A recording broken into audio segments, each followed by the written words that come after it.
Hey kids, you're listening to the internet's wettest podcast about video games, consoles, and pancakes. The SML Podcast.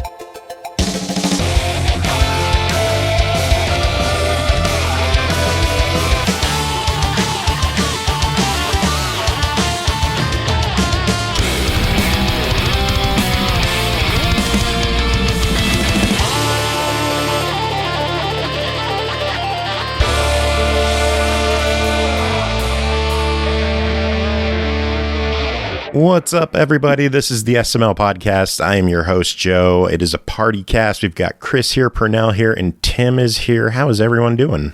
Ooh, let's party. Hardy.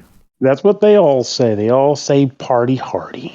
I'm doing okay, though. I think my dog's trying to gas me out of the room so she can go to sleep. Oh, geez. Now, that's a dog. Yeah, this is the battle that I go through. Chemical warfare. Yeah, it happens. Usually when I sit down to watch Rampage, when I run D&D, and then when I do this show, she's in here. Just I don't know. It doesn't happen during Dynamite. I don't know why. But, wait, why is? Oh, I misheard that. I was like, wait a minute. Why would it be so specific to a movie? But you're probably referring to a wrestling program called Rampage. Yes. Okay, that's much different. Only the movie starring The Rock. Do not sit down to watch the Rampage movie on a regular basis. Hey, you had me Every confused Friday. for a second. I was like, hey, maybe you know something about that film that I don't. Maybe it's a friggin' masterpiece. Have you seen it? I've seen bits of it, and I did laugh about it, but it wasn't good enough to watch it repeatedly. Masterpiece is not a word I would choose to describe it. It was like dumb I fun, definitely though. got some chuckles. Yeah, like I got dumb chuckles out of it, but it's not the thing that I'm going to sit there and watch regularly or whatever. It's I watched it in my phase of movie watching where I would often fall asleep in about Act 2 and wake up for Act 3. That's like my toddler phase of watching movies. Just could not make it through the runtime of a film at all. Poor The Rock. All he wants is fans. Precious fans. No, I think he wants fans to also like him. That is true. Well, I guess you kind of have to like them to be a fan of them, right? Like, I mean, I can like someone's acting, but I'm not going to call myself a fan. You could say, I'm a fan of The Rock, but... Oh, but with a bud. Short answer, he's good. Long answer, with a bud. Yeah. Real quick, the stream's running well, right? Like, everything's running normally? Seems fine. It's pretty good, yeah. Because Carnage just messaged me. He's like, "No show tonight." I'm like, "I'm live. I'm watching it. We have viewers. I'm on it. Yeah, we're here. I'm pretty sure it's happening. I mean, I can't confirm it. Some folks seem to have been having troubles with not disconnects, but like some slowdown and stuff. So whatever. Weird. We'll just do the show, and we're live, pal. There's hiccups. Fuck it, we'll do a live. How was everyone's week? Did anyone do anything fun this past weekend? The weekend was okay. It made me think about what I did 2 days ago.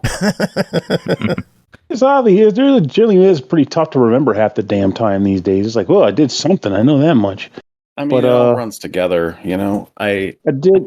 I know I did record a Pernell and Matt episode for the first time in like a year, which was fun. We took a bunch of PlayStation 1 games and held like a mini tournament in them to see, who could win 5 of them first.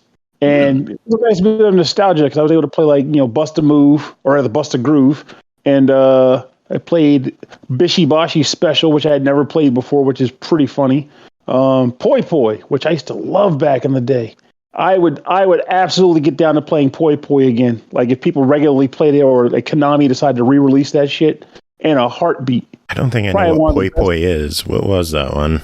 I don't think many people did. It was a Konami dodgeball game, but it wasn't throwing balls so much as whatever you get your hands on. It's like rocks and like bombs and all sorts of stuff. But you also had gloves that had special powers. So like say, for example, you could pick up a rock and use your special glove power to make it a homing rock. And then the rock would chase somebody around until it hits them and then knocks them out. But if it's a bomb, you create a homing bomb. Sometimes you make it explode in a way where it makes like a star pattern. It's a lot of weird. There's like I want to say like 30 gloves in the game. You could level them all up to do different things. It was an addictive game.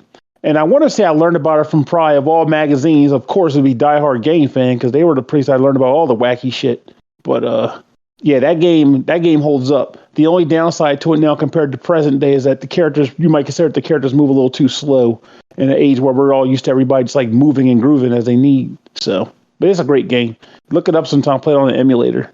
Slow movement in games is like the bane of my existence. I don't know what happened, but I rented Tecmo Secret of the Stars from Blockbuster. Oh, man. I've heard bad things about that. And it's good. They somehow had some kind of weird glitched copy where the character moved at like a quarter of the speed. Weird. For the longest time, I thought it was the worst RPG ever made because of how slow you walked. And then I found emulation and I played it. And I was like, yeah, this isn't that horrible. I'm not going to play much of it, but it's significantly better if you walk normally. Little did you know.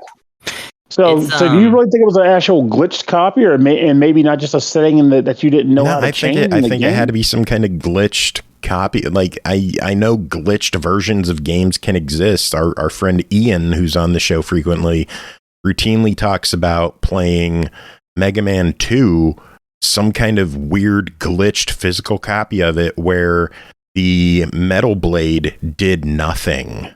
Oh, weird. Nice. So the best weapon in the game was pointless, and it did 0 damage to basically everything. I have a hard mode on you. Yeah, I actually have a Donkey Kong Country cartridge that does some real weird stuff, and also I may have accidentally stepped on it. Well, that explains the glitch. Yeah, the game will start and the rhino will come out of Donkey Kong's house. Oh, Lord. It's nice. Yeah, the game was unplayable. It just went downhill. What do you mean? Randy's awesome. No. There was a lot worse things going on. You think Rambi's bad? Check this shit out. Yeah, I was like, oh, cool. Because it was Rambi, but you were still Donkey Kong. And could you roll as Rambi? Everything looked really weird. I think it did his like little headbutt animation. It was all screwed up. It was no good at that point. Chris, you have shitloads of physical games. Do you have any weird glitched physical games? Sadly, no. I mean, like, nothing exciting. I have a copy of Built to Win BTW on the NES that just doesn't work. Built to Win, by the way. Yeah, it's like, it looks like it's in perfect condition, but it has never worked on any system ever since I bought it. Weird. So, yeah, I mean, I played the game plenty. It's just, I have a cart that doesn't work, so I have to play it on my, like, EverDrive and stuff. Yeah, that's it. I mean, nothing really. I mean, if I had something that was, like, really wacky like that, I'd probably hang on to it, because I like to show stuff like that to people and be like, look at this. Look at this weird ass thing I found. So I had this, so I used to like hang around with a lot of folks that were like into like the hacking scene and like ROM hacking and fan translations, ROMs and stuff like that. Just the emulation thing. And one of my former roommates did this thing where he took the code for Super Mario Brothers and like altered it by simply just randomly removing lines of code. And the ROM that stuck behind that I actually still have on like my Xbox emulator or something like that, it is a game of Super Mario Brothers, but it slowly breaks apart as you play it. And so the way you play it is to try and get as far as you can before the game becomes unplayable. Oh God. It's like a play choice challenge challenge, but it's only one quarter. It's a procedural glitch, so it's like you're basically on a timer while things are just falling apart all around you. It's pretty great. You should stream that sometime. I'll have to. I need to figure out a way to get it on my stuff that I can stream with. But yeah, that's a thing that I enjoy. You want to know what a thing I enjoy is, Pernell? You'll be happy about this one. Mountain Dew or Dr. Pepper? Dr. Pepper this week. Strawberries and cream. Dr. Pepper is a thing. And it is magically delicious. I heard about that before you said it, which is not usual for me. Impossible. Just earlier today, somebody mentioned it on another stream that I frequent. It's been out for a few weeks, but I haven't been able to find it until just this past weekend. I was mainly surprised by the fact that it exists, but it seems like it would have been a Valentine's Day flavor, but I don't think it was released for Valentine's Day. I only started seeing it afterwards. I guess it could fit as a Valentine's flavor. It is pink. Pink, strawberries and cream. Yeah. It's totally a Valentine's Day flavor. I mean, I literally just saw like a Valentine's Day bundt cake. Yeah. And nothing says St. Patty's Day like the color pink. It's a President's Day drink. I can appreciate that. Oh, man. All right. Should we get to reviews? We got a couple of games to talk about tonight. Should we dive into these? Sure, sounds good. So games are good. Tim, are you ready? Yeah. Because you're starting things off with a big one. Oh, big one. I think this is, I'm excited about this one. First game to talk about tonight is called Metroid Prime Remastered, developed and published by Nintendo. Released February 8th on the Switch for $39.99. Intergalactic bounty hunter Samus Aran receives a distress signal from a wrecked frigate in orbit around planet Talon 4. Upon investigation, the frigate reveals itself to be a space pirate research vessel home to terrifying genetic experiments using the mysterious Phozon substance. There, Samus encounters her nemesis, Meta Ridley, whom she pursues to the surface of Talon 4. It is up to her alone to explore the planet's interconnected regions, investigate its dark secrets, and end the intergalactic threat posed by the Phazon. Tim, what's going on in Metroid Prime Remastered? Oh, man. What's going on in Metroid Prime Remastered? All right, so yeah, Shadow dropped out of nowhere at a Nintendo Direct. Was that 2 weeks ago now? I guess it was. February 8th. February 8th. Yep. Jeez, this month. What the hell happened? Man, it really, I know it's the shortest month, but still even. And it's over in a week. So yeah, this is a remaster, not a full-blown remake. This is a remaster of a game from 21 years ago called Metroid Prime. You may have heard of it.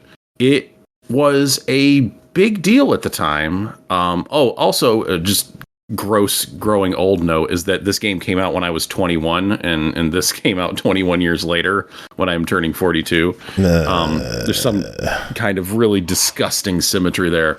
You want to remind us of how old we are? That upsets me. I don't like it. But for some context, at the time, Metroid Prime was a big deal, but there was a lot of apprehension before the game came out because the Metroid series had skipped the Nintendo 64 generation. Like, they made Super Metroid, and then there was no Metroids for a long time. 6 years. Yeah, like not even any inkling of a Metroid for just years and years and years. And here they come back. And in fairness, at the same time, like, they released this and Metroid Fusion on the same exact day. Like, 2 Metroid games dropped on the same day. And I think there was a number of people that were just looking at Metroid Fusion as like, oh well, we're just gonna play that one. That one looks like the classic Metroid that I'm used to. I'm gonna play that. I don't know about this Metroid Prime business because they went and turned it into a first-person shooter. Like, what is that? How's that gonna work? It was a massive departure from what Metroid had been up to that point. But it turned out that it was very good. And I'll get more into that in a second here. But here in this remaster, again, remaster, not remake. So it is mostly the game that was released 21 years ago. They have added in some control options. The original Metroid Prime had a unique control scheme because the game is more of a first-person adventure game than a first-person shooter. And dual stick first-person shooter controls weren't really canonized into just video games at that point yet. They were getting there. You were seeing the starts of it, but it wasn't like, by the time you got to the Xbox 360, it had been pretty much nailed down. Like, this is how these control outs work. This is what everybody's used to. You move with the left stick, you aim with the right stick, you shoot your gun with one of the triggers. And that's how you play a shooter. But in Metroid Prime, you just moved Samus around with the left stick. And there's a lot of jumping in this game, a lot of platforming, as there is wont to be in a Metroid game. You shot with the big green face button on the GameCube. You could stop and look around, but mainly your shooting was driven by a lock-on mechanic. So you didn't really need to do precision aiming a lot of the time. Like when you were in combat, it almost played out more like a Zelda game that you'd lock on and you'd use your jump to hop around enemies, to evade shots and position yourself in the room. But 21 years have passed since then, and people are used to some different things. And I am not hating on that old control scheme at all. I think it is perfectly functional if that's how you prefer the game to play. But for me, like, my brain now works in twin stick first person control scheme, so that is what I chose to use in playing this game, and it feels good. It feels great. You just play it like you would a first person shooter, really, though they still have shoot on a face button if you need it. It is also on the triggers. They have jump mapped to a couple buttons, as there is more buttons on a modern controller than there is on an old controller. I still was using lock-on targeting to do 90% of the combat just because it's easier, and that's how the game is designed. But, when just kind of like walking around, I'm using the stick to just look around at stuff. And there are some enemies you can't lock onto, ones that are more like environmental hazards, like these laser I-beam things early on in the game. So it makes just taking those things out way easier. But that feels great. And as well as the dual stick, they have a motion control scheme, which emulates the Wii re-release version, where they had motion controls with the Wiimote. There's like a hybrid scheme in there that uses the motion controls with the classic layout. I didn't really muck around with those too much because that's not how I want to play the game, no. But they're there. Those options are there if you want them. They've added some other visual stuff, like the option to mess with the HUD, which I turned the HUD off, which actually helped my motion sickness a little bit, just to get a bit bigger field of view. There's colorblind options in there. They have added in some voiceover that was in the non-American releases of Metroid Prime, so that's there and can be toggled on or off. And yeah, allegedly, this game has a graphical facelift. And I say allegedly because it looks pretty much like what I remember it looking like 21 years ago, and not having gone back to the GameCube version of the game in a long, long time. And it's like, this game looks as good as the game that blew my mind, 21 years ago. But, honestly, just the look of it, and it's a testament to how that game was designed at the time and built at the time, and that it does not feel dated at all, not graphically, and really not in any way, shape, or form of it being a video game. And it's wild that this game is 21 years old because it doesn't feel like it at all. It's mind-blowing when you consider, this game came out in 2001. The art, which, they've sharpened up for HD presentation, still looks great. It doesn't look, boxy.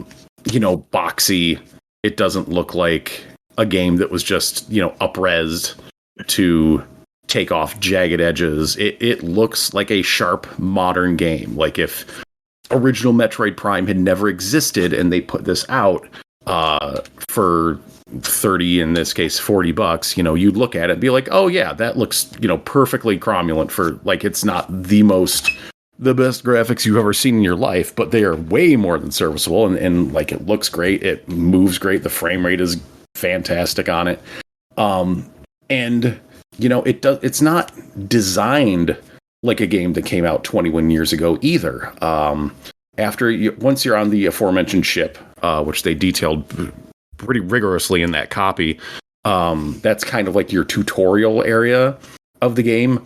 That's where the game is telling you things directly. Once you get down on the planet's surface, then the game starts teaching you how to do things more indirectly, and that you have... Like right from your spaceship, you can look around, you can see doors in that area that you can't get to unless you're a speedrunner who can do that trick where you just skip a bunch of the game to get the double jump real fast. Can you do that? No, I've tried.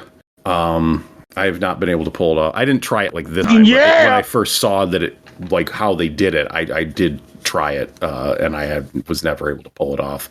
I'm sure it's not that hard. If I practiced it for like a couple hours, I could probably get it. Anyways, also not the point. But you're presented like, okay, well, there's extra doors here that I can't get to right now, but there's only one I can get to. So you go through that door and you're in a pretty contained area where you can't really wander too far off the path of where they want you to go, though it's not telling you where to go.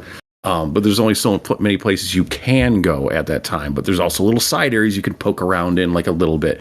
But really, once you get the missiles, once you get the bombs, then you're like on your way. And in fact, that's also the moment when the music really kicks in the game.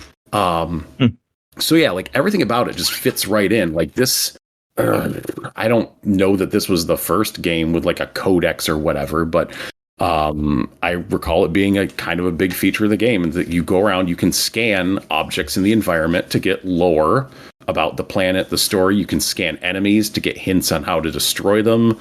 You can scan things just for the joy of scanning them. And it all fills up this big encyclopedia of information, which, like every big game has now. You have all this information that you collect and notes that, bits of lore and storytelling that it just puts in a thing that you can spend a lot of time sitting and reading and digging through if you so choose. But here's Metroid Prime just doing that organically 21 years ago. Also, organic is how organically our sound effects fit into the show when people sub and rate us. Shout out to Root Beer for giving us a 1 month sub. Thank you so much. That is the 38th month. That is nuts. Dude. Nice. Fears all of our jams. Indeed. So yeah, playing this game, it holds up 100%. It looks great. It plays great. It moves nice and fast. Is just well designed. There's lots to explore. The power-ups are meaningful. And there's lots of, there's puzzles to solve for more missile tanks and more energy tanks and more like little side stuff. But then there's the big stuff like your charge beam, your grapple beam. You seamlessly, with a touch of a button, you roll into a little ball and the game goes back into third person so you can roll around in ball mode. And then when you get out of ball mode, you go straight back to first person. It's a real masterpiece of a game that does not feel dated at all in 2023.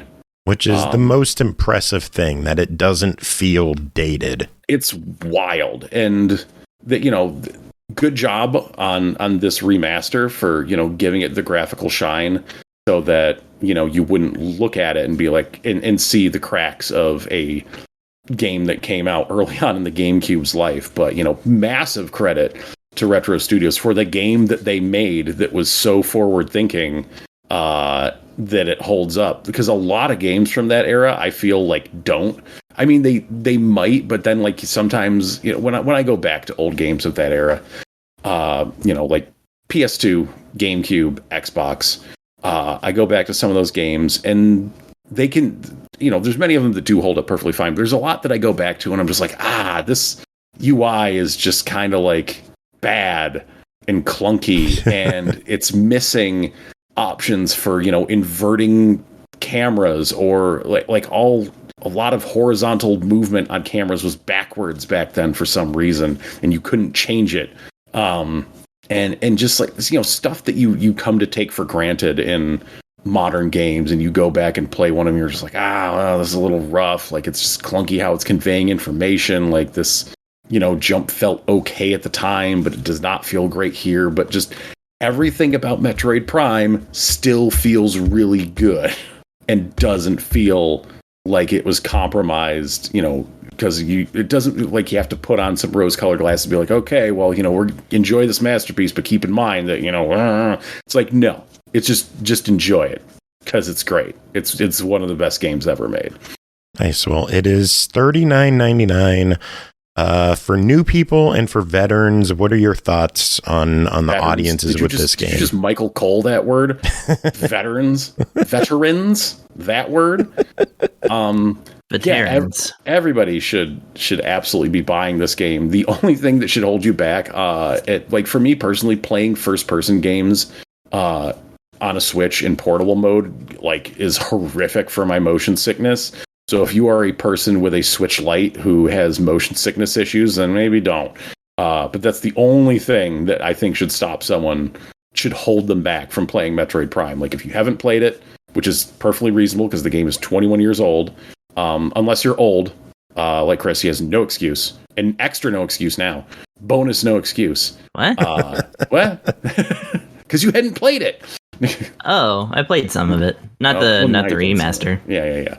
But yeah, for younger folk, or there's just people who missed it. Yeah, this is a great way to play the game, and you should play the game because it's fantastic. Its sequels aren't quite as good, in my opinion, at all.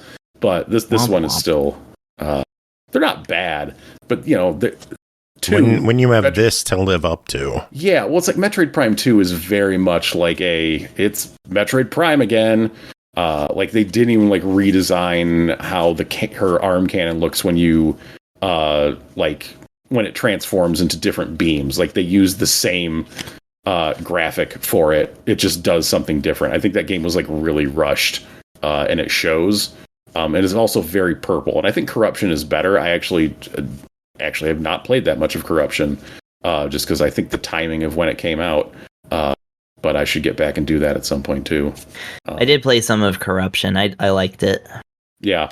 I was weirdly into like the Wii motion controls. Was Corruption the one where you had to tether between her dark side and her light side or something? No, like that? That's Echoes. Echoes, there was like two sides of the planet that you were jumping back and forth. Usually I like light and dark world stuff, but it made things really tedious because it was not elegantly done. But that's a different game and not Metroid Prime Remastered. So we'll wait till they remaster those. When they release we'll remastered cross that bridge when we come to it, if necessary. But for now, you should just play Metroid Prime Remastered. So yeah. It's a great good. Game. I think the physical version comes out this week. If you've been waiting for that, I have. Yeah, it's funny. I wonder if they're going to do a limited run like they did with Mario All Stars. I don't know. They didn't say. They did telegraph that with the Mario 3D All Star Collection, but they did not say that about Prime. So who knows? Nintendo is so weird, but I appreciate them for giving us the opportunity to talk about one of their games on our show. Yeah, it startled me when I got the email and I saw that we got approved for this one. It's awesome. So thank you, Nintendo, for letting us check this one out and make it part of our show. Yeah. And fingers crossed they like us enough to do it again in the future and they don't immediately regret everything they've done. Yeah, I would have streamed it, but it turns out my Elgato does not work. Hey.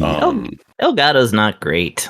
No, I mean, I don't know. I realized at some point later that day that it might also be just their software being garbage, because that has been a problem for me in the past. And I thought of a workaround, but it was like too late, and I'd already done enough computer troubleshooting for the day. And I was like, nah, I'm not gonna mess with this. I'm just gonna let it go.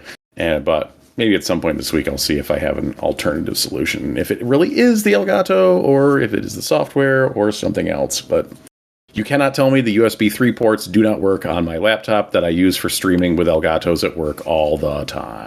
So, yeah. Elgato is the only thing in my elaborate stream setup that doesn't consistently work. I usually have to reset my whole computer in order to stream, and it's only because of the capture. Excellent. I'm so glad they're a leader in the field. Yeah. All right. Well, I guess that is it for you, Tim. That is it. Yeah. Sorry, I cost us an Elgato endorsement. No. Hey, you know what? Hey, this is a the one I have. It is a legacy device. So if they want to send us something new to make me shut up about it and prove me wrong, bring it on, because I'll check it out. Mine's the 4K. Mine's like the 4K Chris, 60. Stop internal. talking. We're trying to get shit here. Look, if Elgato wants to send me some shit. If they want to send me some like purple spotlights for my room, then sure. Hey Elgato, I'll stream it. Gimme. Yeah. I don't think any of us are Pernell getting streams. anything. But No, all right, we got to move on. Tim, do you have any final words? Yeah, all right. Yeah, in the ongoing gag of has Chris played it? Oh. Hey, Chris, have you played Killer 7? Oh, that's a real good one. Weird Thank timing. you. No, I haven't. GameCube version. Yes. Better version. No load That- I times. literally go That's ahead. an excellent one because not only have I not played it yet, but I have owned it since the GameCube, since it came out, and I forgot about it. Thank you. Yeah, that's a good You're one. welcome. Yeah, That's on the list now. One of my favorite Actually, games of all time. It is so weird. We were just Killer talking. 7? Maybe you can You answer just this made the question for me. list. Hang on, wait. You wait, just wait. made the list. No, wait. You might be able to answer this question because it was literally Okay. a topic of conversation on Friday for me. Okay. And it made me, when the person explained the game, I was confused. He said Oh God. that you have Spoilers. the multiple personalities and you have to, like, when you die, you leave a blood sac behind and you have to retrieve the blood sac. Oh, you can do that. Yes. Yep. But how does it work if the personalities all exist within the same person? Listen, you gotta Play the gotta game. play the game, man. Like That's what he told me too. He Yeah. was like, you can't explain it. You just got to play it. By the way, it I makes sense by the end. Most of haven't- it. I haven't published the list yet. It's still ongoing, but I think I am going to start streaming through the list tomorrow. And the first game up is going to be Legend of Dragoon. Oh, Ooh. I haven't played that either. I can't believe someone put that on the list, but maybe that's why I should play it. Man, if all the people that I've seen in other people's streams, like insisting that they play Legend of Dragoon, shows up to my stream, I'll be partnered tomorrow. Like, All right, I hope they're all listening to this. All you Legend of Dragoon fans. yeah, Where's I Aki? should get She's that. a I Legend should of get that Dragoon going. fan. Yeah. nice?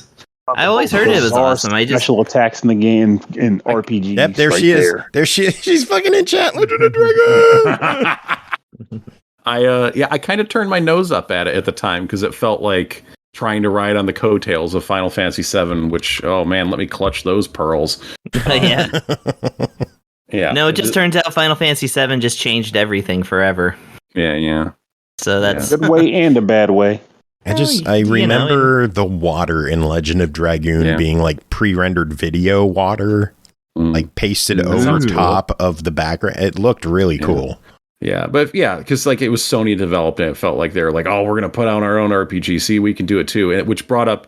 So I had past tense. I had like a bitterness towards Earthbound at the time. Why? Because it felt like Nintendo was trying to ride on the coattails of what Square was doing with the Final Fantasy games, and all of a sudden here comes Nintendo with this, all this stuff and Nintendo Power. Like, well, here's this RPG that we're making. Love us now, RPG fans. And I was like, Said yes. no. I was like, yes. Eat burgers from the trash. things like that did not occur to me when I was young. I was I like, would just more RPGs, yes, more. same here. That's where I was like, I just want to play another RPG. And Earthbound, especially then, stuck out like a sore thumb because even though it played like Dragon Warrior, it wasn't like any other game at the time, and it made me really interested in seeing what it was all about, the quirkiness of it. And it came with a travel guide. It did. Yeah, I sold that guide for a lot of money recently. Nice. I still got mine. It's right here. Yeah, well, Anyway. I don't care about Earthbound, so bye. All right, bye-bye. Boy. Us Earthbound fans will stick around. I know. Yeah, all right, enjoy. All right, Have a good night. Moving on, next game to discuss is Souls of Chronos, developed by FUTU Studio, published by Astrolabe Games, released February 13th on Switch, PS5, and PC for $19.99.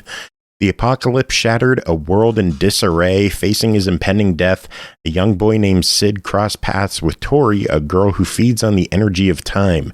In the harbor town of Estella, a mysterious adventure is about to unfold, along with the investigation of an unusual crime.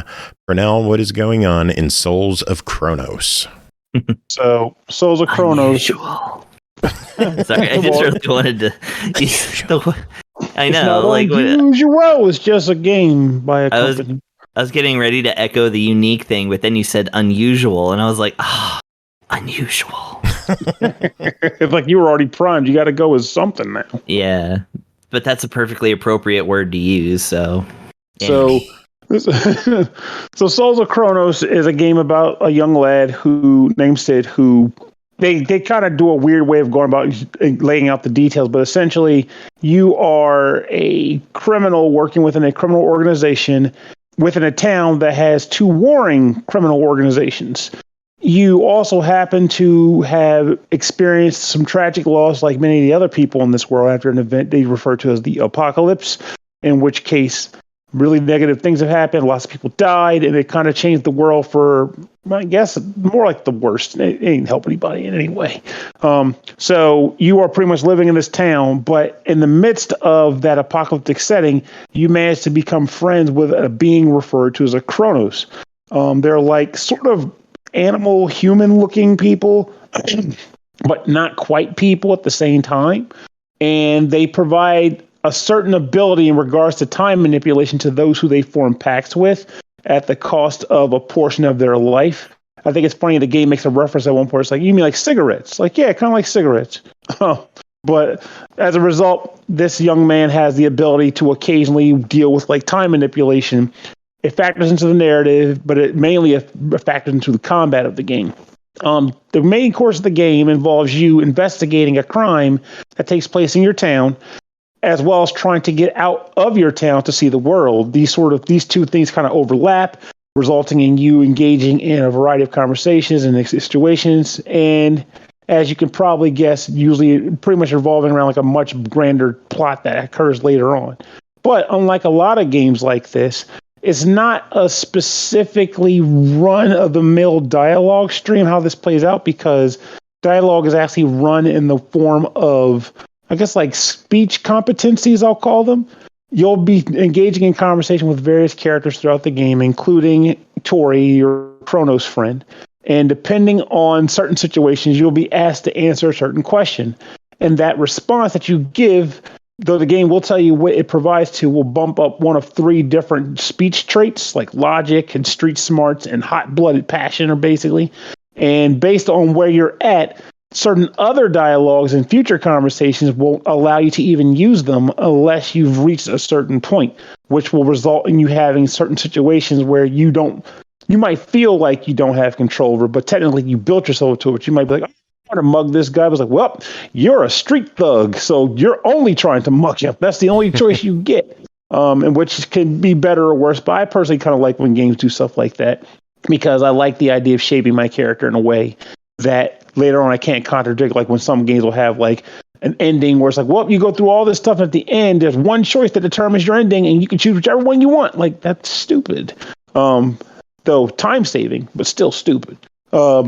So as you are engaging in this world, you'll also be interacting in the form of various quests and missions. And when you take those quests on, you will add them to a log that the game provides you with, which, depending on who you are, you may love or hate this, because fulfilling quests in this game is kind of annoying, because they don't, like, you do tracking and stuff like that, but from what I can tell, you just get a bunch of markers on the map that just says you can go here and there's a quest related, whether there's one you can claim or one you can turn in or one that is just kind of there.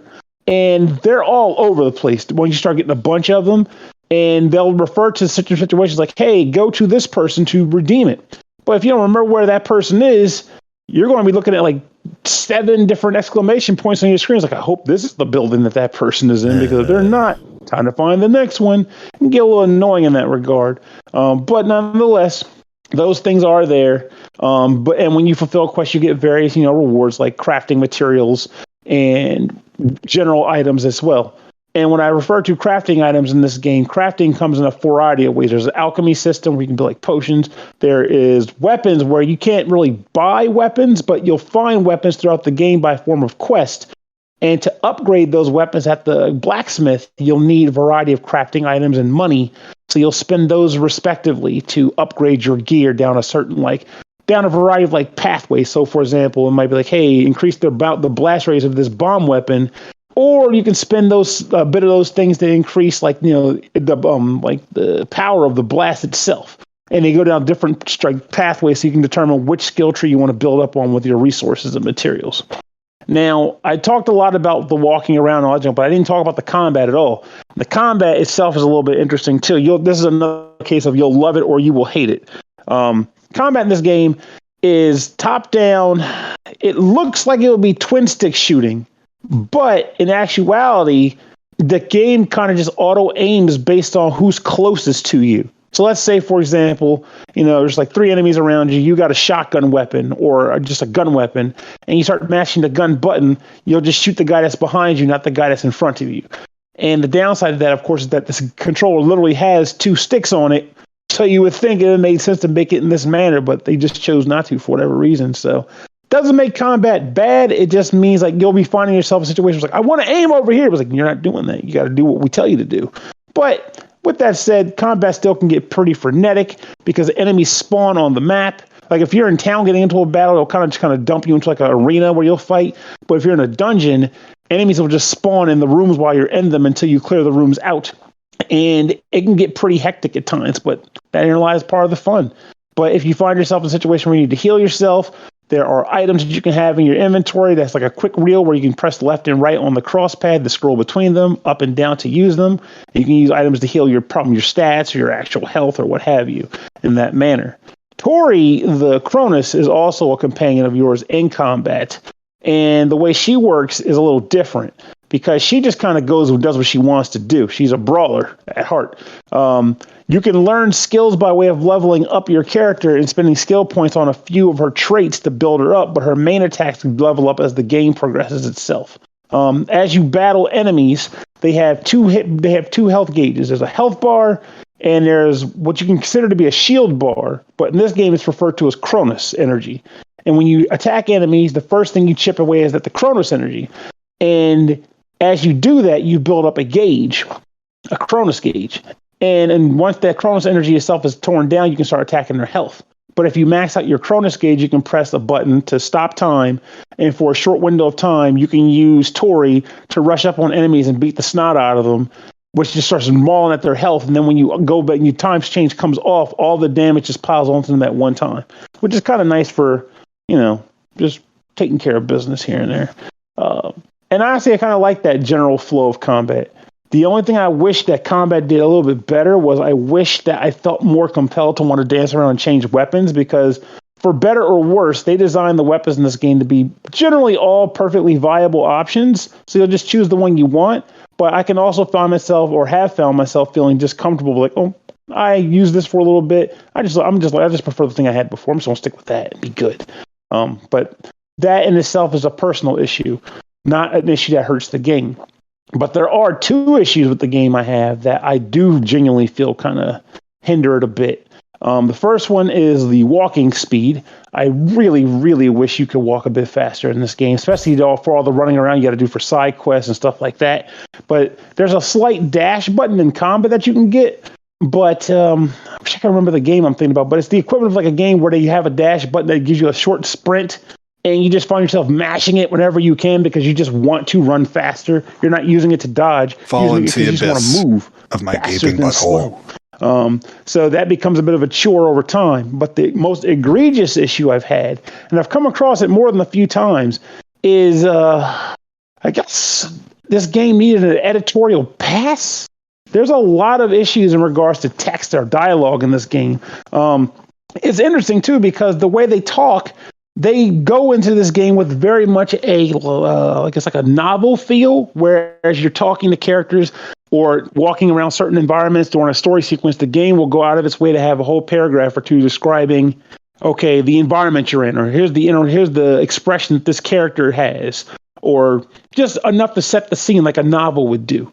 But you take something like that, which admittedly in a game like this, I sometimes find myself saying, please just stop describing the situation. I just want to talk to the people and get where I'm freaking going. But that aside, there are times where like the dialogue block will repeat itself for no reason. And I double checked to make sure I wasn't half asleep by going into the text log to scroll back up. And sure enough, the same paragraph appears twice. I hit the button, it shows it again. Like, why are they saying the same thing over and over again? And I've also had quest logs where I'll repeat. Like, for example, typically in a game that has a quest log, you'll get the first mission. It'll say, okay, go talk to the guy in the basement. So when you go talk to the guy in the basement, he tells you what you want to do. Bullet 2 shows up and says, go talk to the guy in the cellar to get the item for the guy in the basement. Like, it progressively advances your track of progression as you do things. But I've come across quests where they'll be like 1, 2, 3, 4 bullets, and they all say the exact same line of text. Fall into the abyss. There's no reason for of that. my gaping butthole. I don't know why it does that. But it definitely hinders a bit of the flow they want to have going for this game in such a way where I'm like, oh, come on, it's just taking me out of the experience. Because when the dialogue works, I'm okay with it. I like the idea that your main character is on the wrong side of the tracks. I like the idea that this is a fairly morally gray world. There's no good versus evil scenario here. Everybody, no matter what you do, someone's going to get the short end of the stick. And I'm fine with that because that's reality, baby. But I love that you're talking about this horrible world of everything going wrong. And I'm sitting here laughing my ass off because we got 2 raids. So thanks to Horror Acolyte and to Lloyd Barry for raiding us into falling into the abyss of Jacob's gaping butthole. I can't help but giggle every time we get a raid because of that sound clip. Does the sound clip itself trigger on its own when people raid, or do you have to make it happen? Yes, it just plays automatically. Anytime we get a sub, we get you going fucking yeah. Anytime we get bits, we get Norg going dropping bits. Every time we get a raid, we get Jacob going all into the abyss of my gaping butthole. Freaking Jacob, that guy.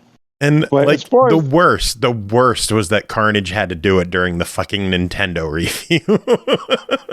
Oh, he knew what he was doing. The man's got good time. He knows what he's doing.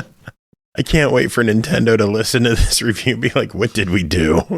This isn't a family-friendly podcast at all." Oh my god. So anyway, Souls of Chronos, it is sitting at $20. What are your thoughts on this game? I don't want to give it a deny because the game does have positive elements to it, despite the issues I did have with it. So I'm going to give it try it in that regard. But just know that going in, you're going to get some nice chibi characters with good character art, fun combat, but slow walking, some dialogue in need of editorial passover, which can be done in a patch likely, and good music too. I like the music in the game. Sounds good. All right, next up we have a trio of Ninja JaJaMaru games. Chris, ready to tackle all 3 of these? Do you have a preferred order that you would like to go in? Yeah, I'll just kind of, maybe I'll like flow between some of them because they're all kind of connected in a way. Do you want me to just read the intros for all 3 of them right now then, and you can just go wild? Yeah, let's do that. All right. First in this trilogy is Ninja JaJaMaru, The Great Yokai Battle Plus Hell, developed by City Connection, published by ININ Games, released February 21st on Switch and PS4 for $19.99. Ninja JaJaMaru, The Great Yokai Battle Plus Hell is the must-have for everyone who loves the iconic jump and run franchise or wants to dive into it for the first time ever. There is also Ninja JaJaMaru Retro Collection, developed by City Connection, published by ININ Games, released February 21st on Switch and PS4 for $12.99. In the 80s and early 90s, the Super Ninja Kid series was one of Jaleco's most prolific franchises, with several highly successful games. The Retro Collection contains 5 of the most important evergreen platforming games, starting with Ninja JaJaMaru-kun 1985 NES onto Super Ninja Kid 1994 SNES. And then finally, there's Ninja JaJaMaru, The Lost RPGs, developed by City Connection, published by ININ Games, released February 21st on Switch and PS4 for $12.99. 2 legendary RPGs that never saw the light of day outside of Japan, fully localized in English for the first time. With the 2 hidden RPGs of the JaJaMaru universe available on modern consoles, you'll have to experience 2 classic role-playing games that are truly unmissable from the JaJaMaru series, as they are a treat for all true retro fans. I know that they have bundled the Great Yokai Battle Plus Hell and the Retro Collection together in a deluxe edition for $29.99, so you save about $3 on that. Chris, nice. What are your thoughts on everything going on here? Tell us about the games. Tell us about the lineups. It seems like there's a lot to go through here. There is, yes. That's why I wanted to just get all that out of the way. Okay, so Ninja Jaja. Well, it's kind of like JaJaMaru-kun is how you would say it, but JaJaMaru, that's fine. I'm white and horrible. So. Well, I'm also white and horrible, but I'm just saying I've listened to like other people talking about these. Anyways, and you know, Ninja JaJaMaru-kun is the character, which is its own confusing thing. So I'm gonna try and not make this as confusing as the Wonder Boy collection. You know, thankfully it's not that bad. But the character is, so the game is based on another game that someone else made, but Jalico published, and that was Ninja-kun, aka the Ninja Kid, which I've actually reviewed on this podcast. It was an arcade game. And Jalico was like, well, we like this ninja character, so we're just going to make our own game with him since we published that other one. That's okay, right? And so they just made this other game with an exactly identical ninja and just changed his name a little bit. A feat that would later be, would have the Mortal Kombat developers going, say. So... one of my favorite things about ninja video games is how you can just straight up carbon copy them and you're fine. So yeah, Ninja JaJaMaru is basically supposed to be related to this other ninja, and you know that I think is just funny because like the games all have all these similar themes and the same characters. It's really kind of Mario-esque in the sense that it's just the same characters reliving the same adventure in a different way. There's always a Princess Sakura who always gets kidnapped by, you know, some big bad, and there's like the old man who's the leader of Ninja Town, where, you know, Ninja JaJaMaru is like the chosen one, etc. So, like, yes, we're going to start with the retro collection here, I think, which, by the way, in my version is actually called Ninja JaJaMaru The Great Yokai Battle Bonus. So I think this is the version that's, like, packaged with the Great Yokai Battle plus Hell. I don't know if... Yeah, it's, like, it's weird because, like, when I actually load it up, it's different. So then it says The Great Yokai Battle Deluxe Edition on the title screen. So I think that's what it is. Anyway... I hope that there's no difference between this and the other one because if there is, then I'm not aware of it. This is what I was sent. So this contains the 3 of the 5 Famicom games in the Ninja JaJaMaru-kun series.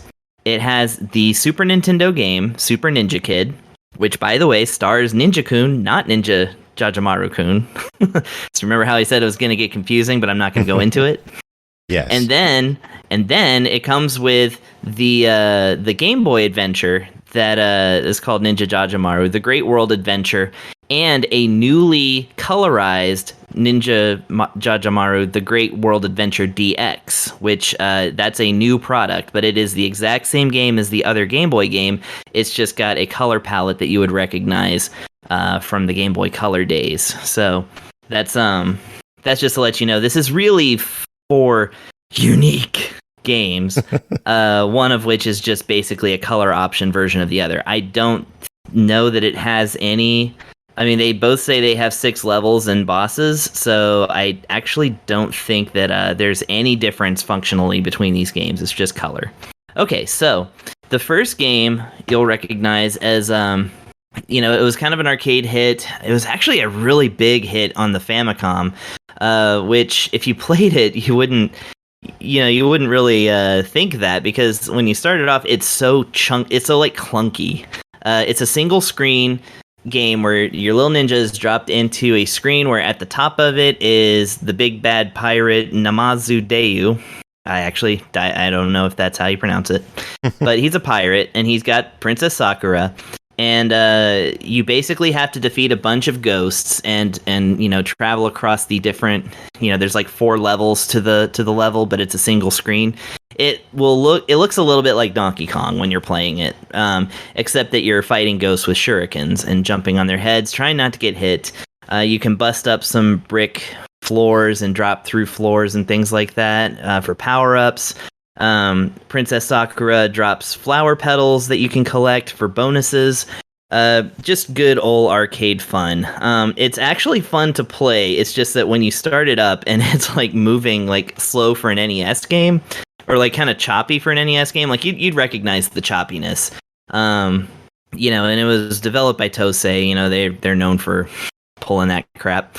And the reason I'm hanging on this one is because this is going to come back. But yeah, it's an arcade game, you know, pure and simple. You just get through the stages by defeating all the enemies in time. Otherwise, the pirate guy is going to go nuts and start dropping bombs on your head. And then it makes it even more challenging. And then you just move on through the levels and stuff. So that's the game. It is included. Then the sequel of it is Ninja JaJaMaru's Big Adventure, which takes the same characters with the exact same graphics and things like that, same enemies, same everything. However, it puts it into an actual side-scrolling action platformer that has real levels, real bosses. You know, it's actually in, you know, real frame rate, so it actually acts more like a fun Famicom game, which is great. That game's really fun. And this is the one that basically the Game Boy game is based on. So they kind of act a little bit similar. And then you have Ninja JaJaMaru Operation Milky Way, which is a 1990 NES game. So it actually looks really good. And it's literally ninjas in space. So you can play as Ninja JaJaMaru-kun, or you can play as Princess Sakura. She's not kidnapped this time. Or you can choose an option that just says Heaven's Choice, and it just flips a coin and chooses one for you, which I kind of like. And that one's a really interesting one. It's a little bit of a mix between something like, you know, just any kind of Jalico platformer with like nice, chunky, colorful sprites that look good, good frame rate. And it kind of has a little bit of the pogo mechanics from like a DuckTales or something like that. Like you can bop enemies on the head if you have your weapon extended while you're jumping. And yeah, it's just kind of like that. And also it has this unique system where when you hold the B button down, your character starts running in place like a cartoon, and depending on what direction you hold the directional pad in, they'll do different things, like go into like infinite flips, or like run really fast or something like that. And you absolutely need these for the extra speed and boost that you get for jumping. Otherwise you will not even clear the first level. So it's a mechanic you kind of have to learn, but it's actually pretty cool. And you know, like I said, it's the one that's the most different of the rest, you know, from the rest. And then Super Ninja Kid, like I said, is a Ninja-kun game, but you don't have to worry about that, whatever. You're still a ninja rescuing a princess, and it's the same princess, I think. Except that in this version, they call him JaJaMaru, so even the people who made this game are confused, apparently. So I've read conflicting things about even what character this is. But anyways, this is basically like the, you know, it's a little bit like Ninja Kid in the sense that it's more vertical than horizontal in its platforming. You're basically like trying to get over cliffs and castles and things like that. But it's all in this really nice, like Super Nintendo, like bright, colorful graphics. Like it feels really good to play too, because, you know, Super Nintendo rules. So yeah, this is likely the best game in the set. Having said, it's not super special. It's just polished. It's like polished and feels good to play. And then, yeah, like I said, the Game Boy games, basic. Hello? Hello? I think something's fucked up. I don't hear anyone. Chris? Uh-oh. Can you hear me? Are you talking to me? Yes. Oh, I can hear you. Okay, because everyone just like disconnected for like 30 seconds. Oh, yeah, man. I just logged off because I couldn't hear Chris or you, and I thought something was wrong. But apparently, I can hear you now. So. Oh, how much did you miss from what I was talking about? Oh God, I don't know. Probably the past minute is gone. So. Man, I talked about 10 games in there. Just pick up somewhere and I don't know. I'll trim something somewhere. Whatever. Anyway, so we're still talking about the Great Yokai Battle Deluxe Edition bonus, aka Retro Collection. And I was just saying how the Super Nintendo game is not like, it doesn't try like for anything like too experimental or anything, but it rules because it's Super Nintendo. and it's the best game on the set. And then the Game Boy game is a Game Boy game that is also in color. It's kind of based on, like I said, the Famicom Big Adventure game, and I like that. So that is 5 games plus a color version of one of the games. You also get a nice gallery with the like boxes, instruction book. Well, it's like just illustrations and box art where applicable. There's actually not too much there, but there is going to be a lot of stuff, in the upcoming thing, which we will get to. So that is the retro collection. It is great. And then that also leads us to the separate Ninja JaJaMaru Lost RPGs. Now, these are the 2 RPG adventures that came out on Famicom. So these are the other 2 out of the 5 Famicom games. Like I said, I don't know why they... Well, I guess I do kind of know why they packaged them separately, because, they're freaking RPGs, so they're, full length. The other thing is that they've been freshly translated to English, which, I've played fan-translated versions of these before, but yeah, the official translation's quite good. And plus, with these games, and actually with the other retro collection games too, you get a whole wealth of things like a rewind feature. You literally can activate cheats that are just, straight up invincibility, infinite lives, just anything that you want. Although it does have some nice stuff that's a little bit milder, like just double your experience points, things like that, So that's kind of cool.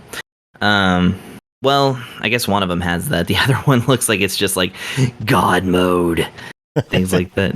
No. They're actually, I'm telling a lie. They're both unlimited, whatever, life, gold, money, JP, which is, I guess, Jitsu points. Anyways, so the 2 RPGs are Ninja JaJaMaru, the Ninja Skill Book, which is, if that's the one I'm thinking of, let me just make sure. Yes, this is the one that's basically a Dragon Quest style RPG starring our little ninja buddy. You walk around on a map, it'll look real familiar to you.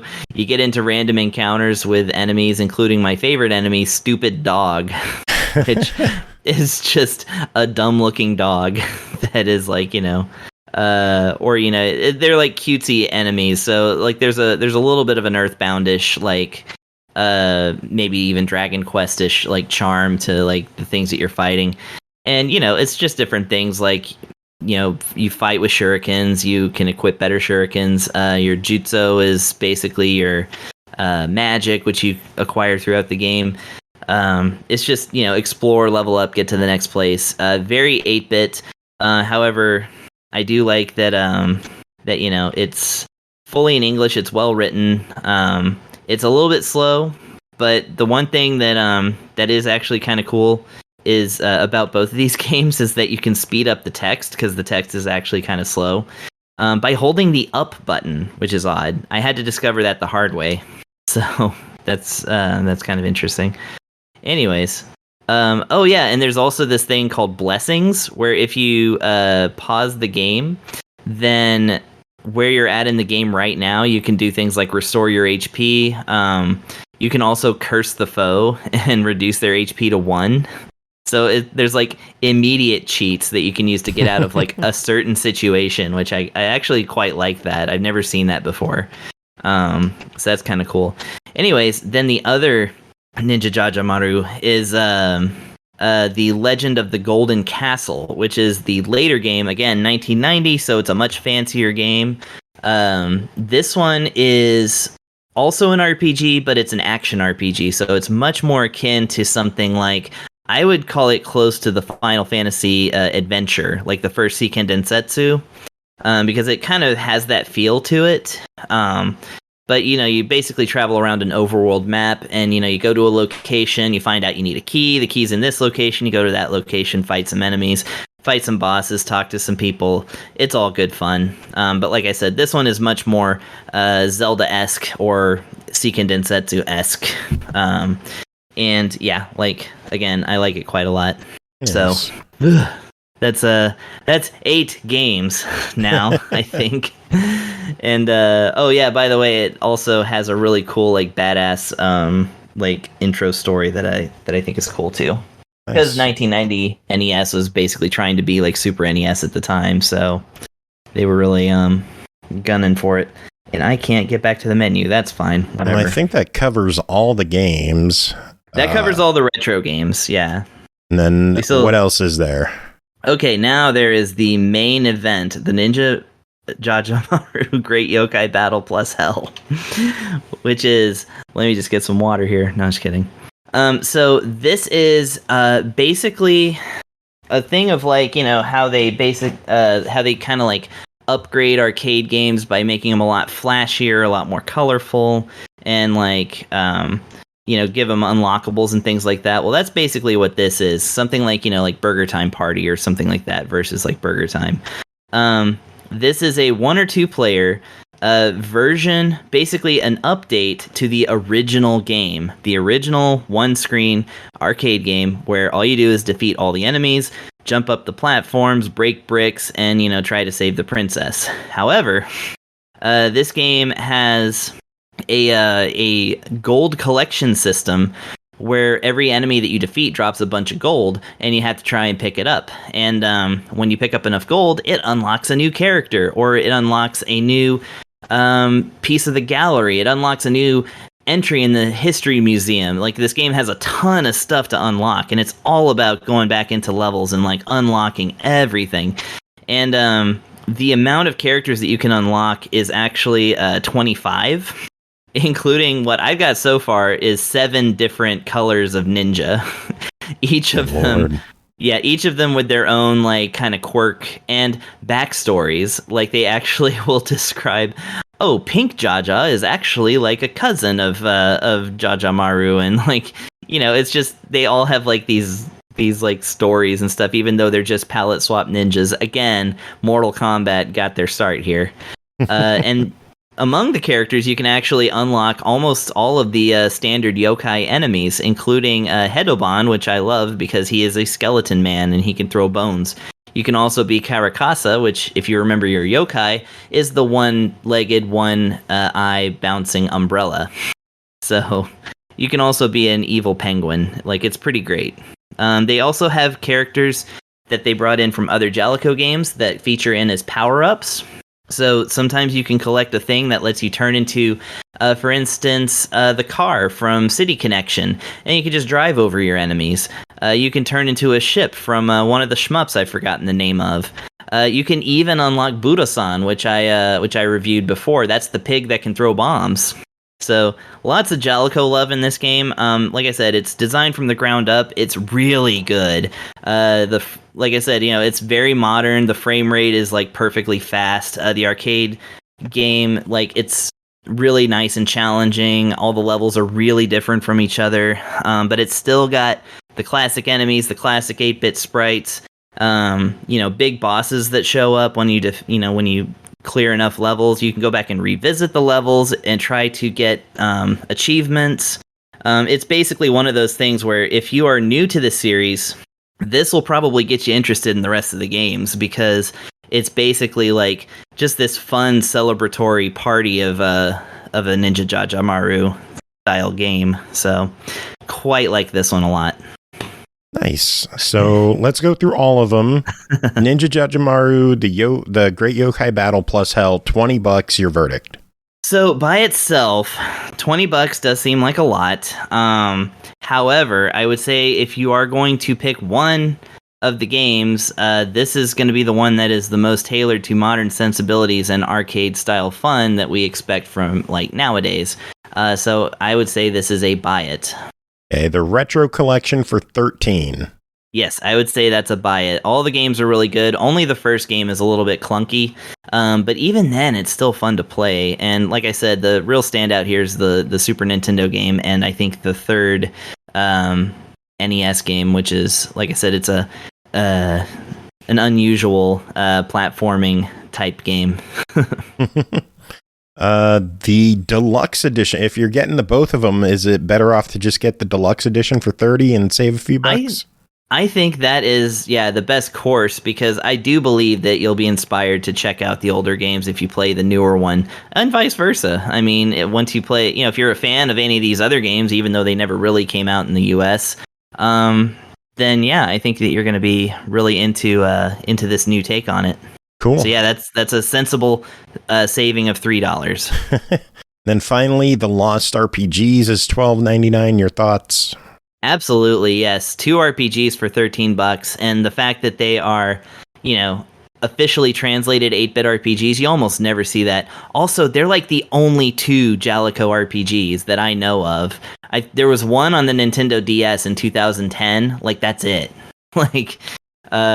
So, like I said, it's a Dragon Quest, and it's a Seiken Densetsu style game, and they're both really good. Like, they're well made. Of course, you have to have tolerance for 8-bit RPGs to play either of them, so maybe that's why they separated them out, because, I feel like modern RPG enthusiasts are a little bit allergic to the old ways. But, hey, they're fun. That's, and they're the ones I requested. That's the one that I requested, and I ended up getting all 3, so...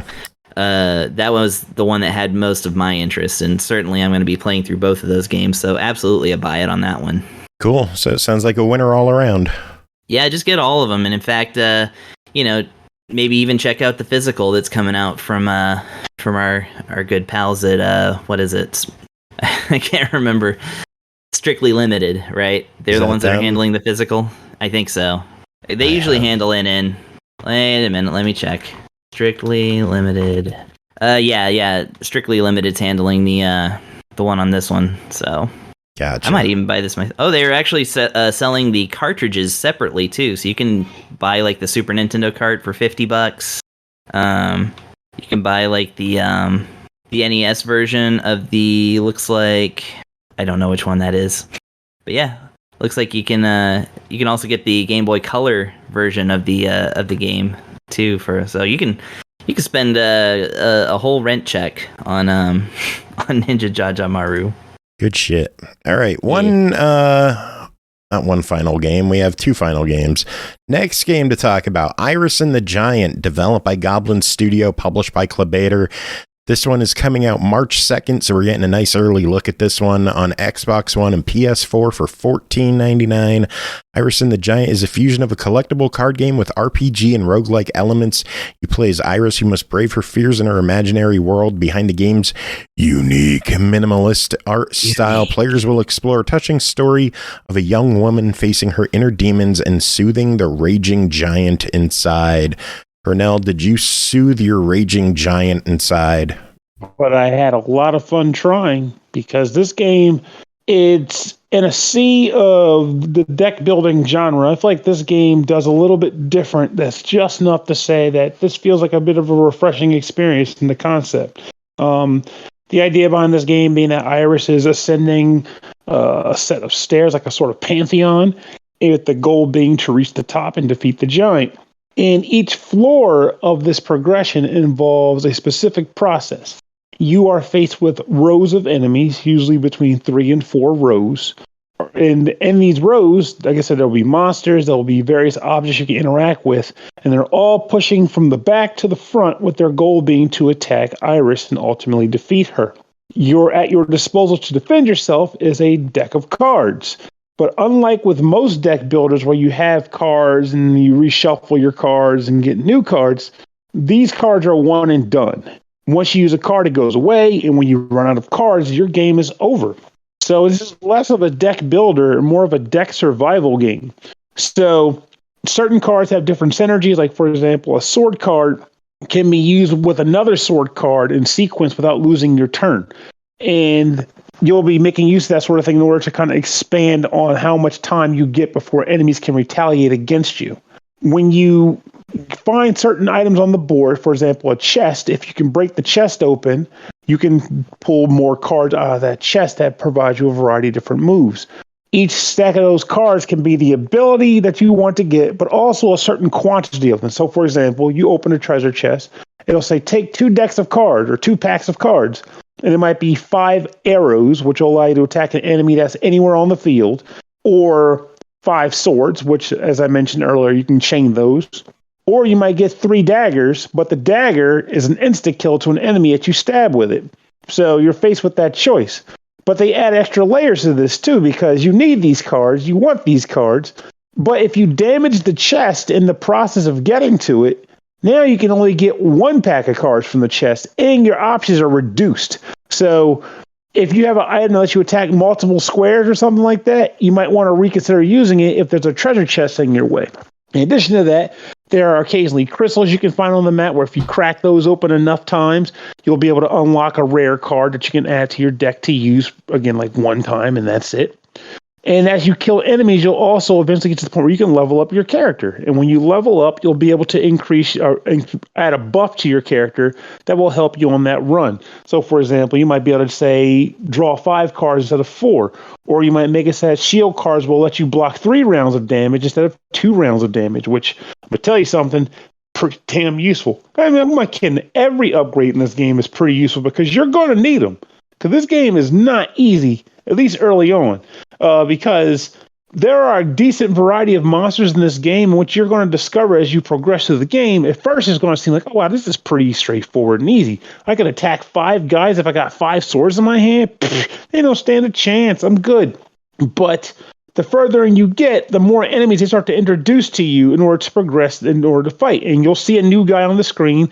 You will immediately have a bit of period where your heart stops. You're like, oh, shit, what the hell is this guy going to do? Oh, I see. He lets everybody attack me twice that can attack me in this round. Also, he takes 3 attacks to die. He sucks. You're going to be trying to figure out how to kill that enemy as fast as possible. And different enemies have different tactics, too. Like, they'll come across an enemy where you might get so used to using melee attacks only to find this enemy that can't be hurt with direct damage. So you have to hit him with an attack that attacks the square adjacent to him, but then carries the damage over to him like a fire card that attacks 3 cards back.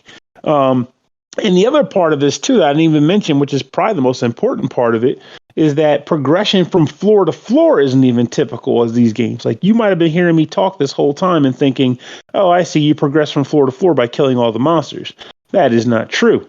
Every time you kill an enemy that's in the front or wherever in the row, all the enemies behind that deceased enemy gets pushed forward. Amongst those things that are getting pushed forward are staircases. And your goal is to get the staircase to the front row so you can walk onto the stairs and escape.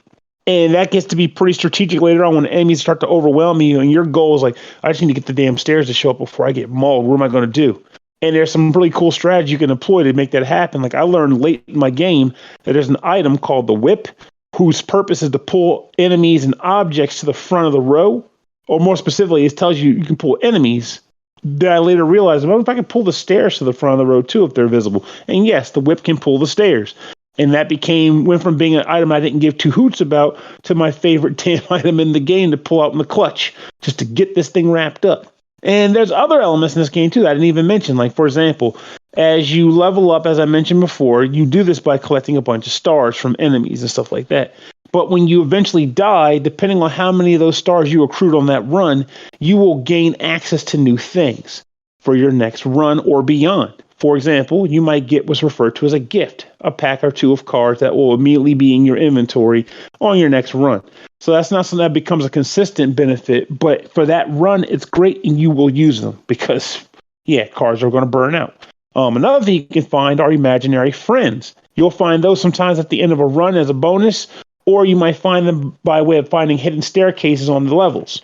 And imaginary friends provide you with individual quests that once you fulfill, they will allow you to give you a really good benefit to help you on future runs, like maybe letting you do more damage with a certain type of card, or letting you survive a fatal wound, or any number of things. There's a good number of imaginary friends you can get in this game.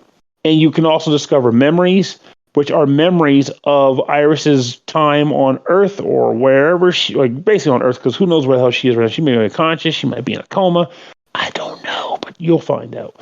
And these memories kind of give a little bit more information on what her life was like, but from a game's benefit, each memory you find will let you unlock an additional skill or buff on a pretty nice tree of abilities you can unlock, which is funny too, because there's certain imaginary friends that will require you to turn all of those off and then progress through the dungeon in order to make them join your team. There's a lot to this game, despite the fact that it doesn't look like it at first glance. There's like 60 different enemies in the game, and you're going to regret learning what each one of them does because they all freaking blow. And I say that in an endearing way because that means that the enemies are not pushovers in this game. There's a few pushovers, but not many. You will enjoy unlocking all the different items, all the different enemies, aside from the part I mentioned earlier, and the imaginary friends. And if you're better than me, manage to beat the darn giant before review time comes, you'll actually be able to unlock 2 more like areas of the game that you can play through. And you'll unlock a higher difficulty mode because clearly you're that much of a badass that you need the game to be harder on yourself. But what it basically does is makes harder enemies start showing up sooner in the game, to my understanding. This game overall for me, it works quite a bit. I feel like the loop is solid. Not so much that I might be playing for hours at a time because I might find myself getting tired of the same graphics and whatnot. But it's good enough that I'm going to come back to it and play it here and there again and again because I like what it does. I like the card play that it involves you with. I like the multiple ways to upgrade your character that you experience. This is a winner in my book and one that I definitely recommend to anybody who's a fan of, I guess, like wave defeats, tower defense. I mentioned earlier deck survival, but if you want to still refer to it as deck building, you can kind of call it that too. This is a solid title and one I wholeheartedly recommend. Cool. So your official verdict at $15 is scheduled to come out March 2nd on PS4 and Xbox One. What are your thoughts? This is an easy buy. Easy buy. This is one of those games where I feel like even if you don't ultimately end up beating the game, but you will, because as you start unlocking more stuff, you become pretty juiced up. I feel like the progression is a lot of fun too, because they make you feel like you're getting something worth a damn even when you die. Cool. Sounds good. It is. Very good. All right. Now we got one final game to talk about tonight, and that is called Pixel Lines 2 Into the Puzzleverse, developed by Score Studios, published by Rainy Frog, released February 22nd on Switch for $14.99. Help Scorchan and Professor Matrix find their dumb cat Debug in another entirely avoidable self-made crisis. Delve into your favorite literature that spans the entire Puzzleverse. Solve picture puzzles to recreate objects in each chapter to uncover Debug and bring them back to safety. Chris, tell us about your time with Pixel Lines 2 Into the Puzzleverse. Joe, are you still there? I'm still here. Is Chris still here? No, he's muted. Chris. Yeah, sorry, I started talking. I didn't realize I was muted. You had us scared over there. Like, it looked you disconnected again. Like this shit again, goddamn. I started the review and it was perfect. Anyways, so now I'm gonna screw it up. Yeah, usually I don't mute myself for Pernell's thing. I must have been like making noise over here. Anyways, Pixel Lines 2 Into the Puzzleverse. Yes. So this is a sequel / update to the Pixel Lines series, of which we've already seen basically the first Pixel Lines, and then they added another 500 puzzles with a kind of standalone, but not a sequel, but like just a standalone. Here's more puzzles, which is great. I have both of them, so it's pretty great. So this one is same story, basically. You got Scorchan, who is a menace and, basically screws up everything. And their cat gets lost. And so they have to, they basically have a self-proclaimed flimsy premise to go into these certain kind of themed worlds and solve puzzles. And each of the puzzles will unlock another thing on the set piece. So like the first one is a pirate ship where you're unlocking like a hat that ends up on Scorchan's head, an eye patch, and then like a pirate flag and stuff like that. And like I said, all of this appears on the ship as it goes, and then then there's a final level where you would then get to unlock the next thing.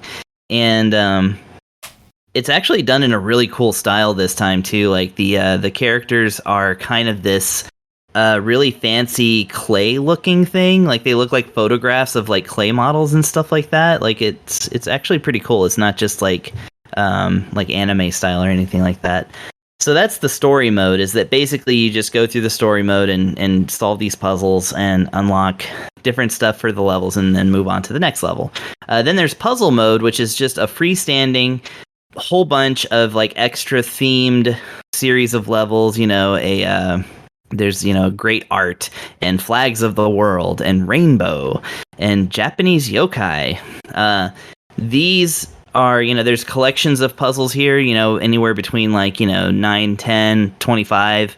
And the puzzles range in size, going from 10 by 10 all the way up to 30 by 40 and even larger than that. So you can end up in some real big puzzles. So there's that. There's achievements. There's a pretty good tutorial that that kind of teaches you the ropes. Although it's not the hardest puzzle game to get a hold of. I will now describe it a little bit so that if you're already a fan of the Pixel Lines first game, then I'm just going to go ahead and skip ahead and say buy it. But anyways, if you haven't played a game like this, the way it goes is that there is a grid of different numbers, and the numbers represent a line that you have to draw between the numbers using the grid. And so if there is a 4, then you have to draw a line to another 4. You have to do it by coloring in, 2 squares between the 2 4s, right? Because when you color in one square, it says 1, and then another one says 2. Well, I guess then 3 and then 4, right? Yep. You kind of get it. And the way that it's challenging is that, you're basically drawing a picture by filling in these squares, right? You're drawing a pixelated picture on a grid, but you have to figure out ways to get these numbers to kind of fit together, because you can't just leave a bunch of empty space.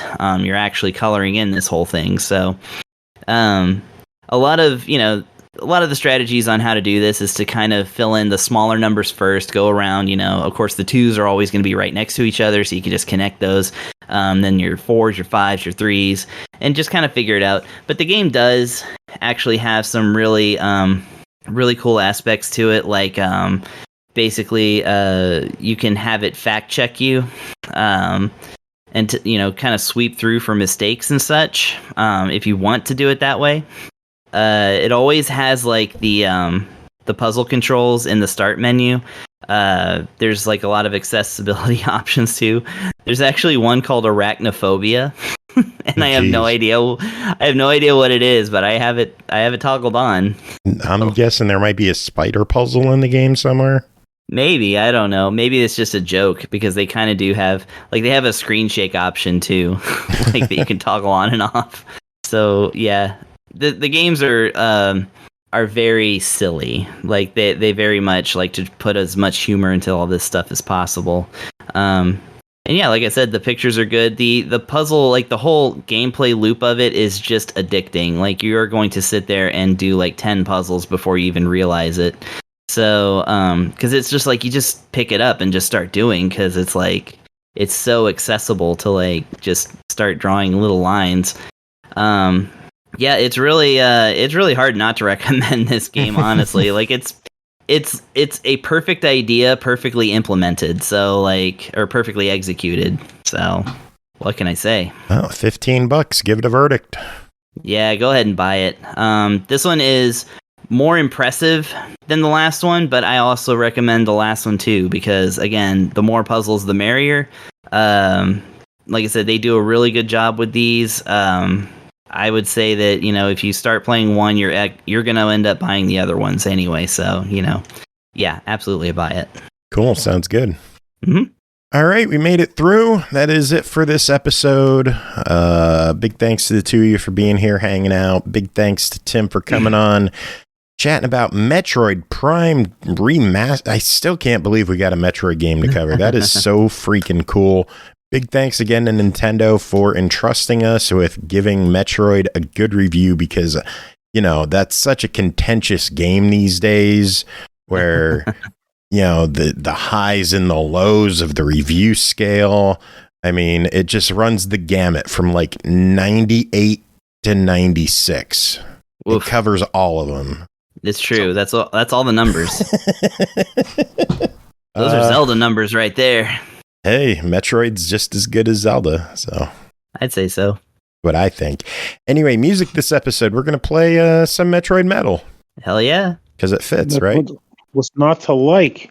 I mean, Grant was supposed to join us, but unfortunately some storms out in California prevented him from joining this episode. So we're just going to play some Metroid Metal in his honor with a U. He's here in spirit. Honor. His Hauner.